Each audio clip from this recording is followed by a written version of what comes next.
Now, people will say there's some FICO score inflation, right? These scores are really booming because no, it isn't. The scores have basically been the same since 2010. It's just that we originated more loans, purchases and refinances together. That's why you see a volume increase.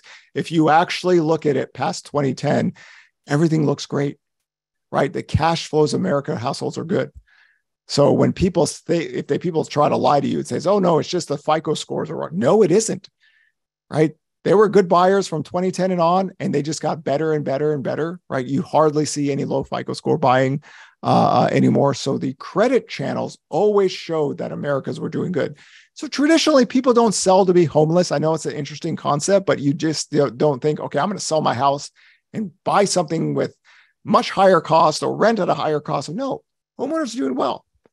If there's a job loss recession, of course, you're going to get some stress in the data. But as you can see here, for 12 straight years, there was nothing in the data that warrant the over panicking of the housing market in terms of stability of inventory.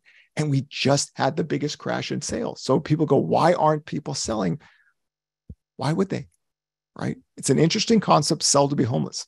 Never seen it happen before, but keep on fooling yourself. This is it. Credit matters to inventory data, housing economics, and in the general economy as well. Look, we're dealing with inflation. The Fed wants to create a recession, everything.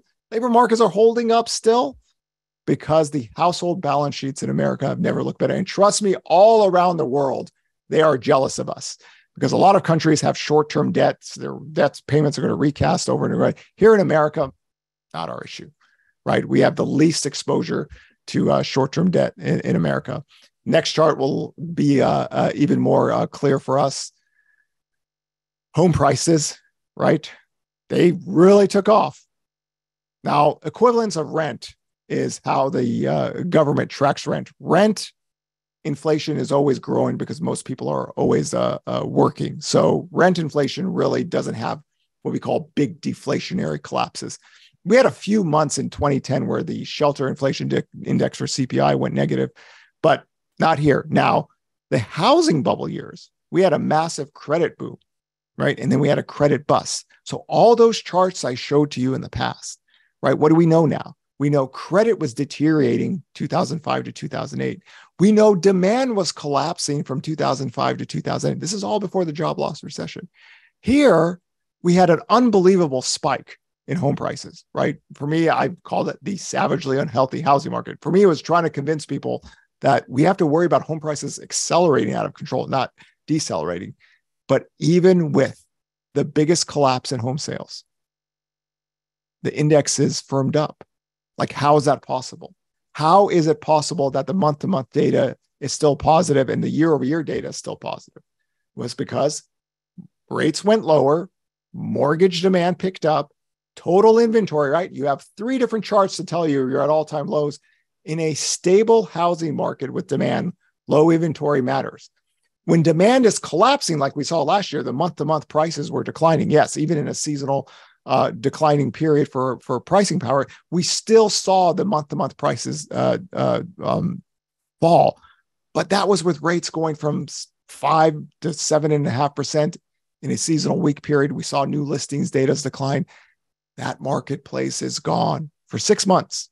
6 months, starting November 9th. People who follow my podcast or listen to my work, I said November 9th was the start of the change of the housing market. Let's see who finally picks up to it. And even today, people are still talking, home prices are crashing 20%. No, they're not, because demand stabilized. And as you can see in the top right-hand corner, right, you don't see the decline anymore, right? We had a little bit of decline from the peak, but it firmed up, right? So this hopefully can show you that when we do have major price crashes, we see inventory skyrocket. You go back to that first chart, you can see it, vertical inventory. Then that downtrend since 2007, really. And we haven't been able to get back to it. Now, I do believe the history of inventory channels show that inventory can grow when there's weakness in demand. And then we see days on market growth, homes take longer to sell, but you don't have the inventory spike like we've seen. Every single year for the last 7-8 years I've had to deal with. Inventory is going to spike. People are going to rush to get out. That's a Wall Street thing. That's a YouTube thing. That's a grifter thing. That's not how housing economics works. You have the data now, right? And you're going to see the data every single week. We update it to the weekly data. If there was anything like that happening, we would see it in the new listings data and the weekly inventory. We don't have to wait for the NAR reports that are still lagging behind. We have the fresh, newest data.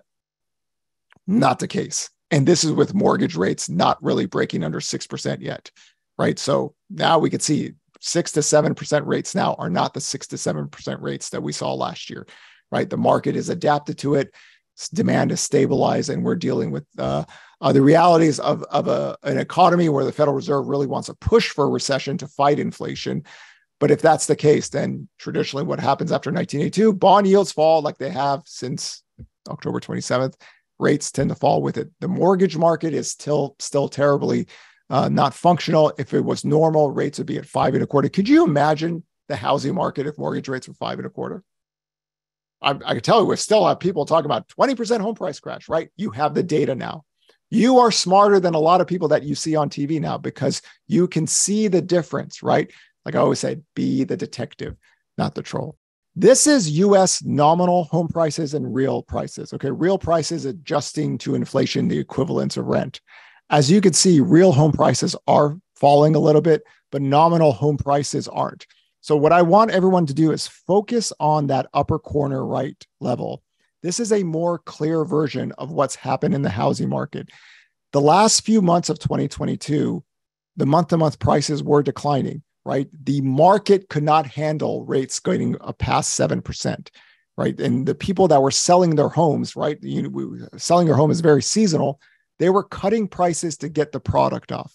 But as rates fell, demand stabilized, you can see that nominal home prices are upticking again, not crashing, upticking again. Now, you're going to see a lot of people that are going to say, but real home prices are crashing or falling. This is true. There's a difference between nominal home prices and real home prices. So real prices adjusting to inflation, those data lines are going to be much more negative, but on a nominal basis, 4% year over year growth, 0.5. Remember, we already had the sales crash. So people that are talking about we need home prices are going to fall another 20%, they're going to need to see sales collapse even more. And it's not the case. This chart gives you a little bit more of a clear view of the nominal versus real, but you can see this. As soon as rates started to fall, even at above 6%, the pricing firmed up. So if you're out there and your buyers are going, where's the inventory? You have the data now, right? You have all the data at your fingertips to say, this is the inventory levels. Now, for us at HousingWire, Altos Research, they actually have live inventory data for every zip code in America. Every zip code, you would have the entire buyer versus seller inventory channel and gives you a grade of it. Is it a seller's market or buyer's market? Because we believe weekly inventory, weekly housing economic data matters more than old lagging data, because a lot of people are still stuck back in the 2022 housing market, and the pricing, you can see it right there. It's changed because the data told you it was changing for months.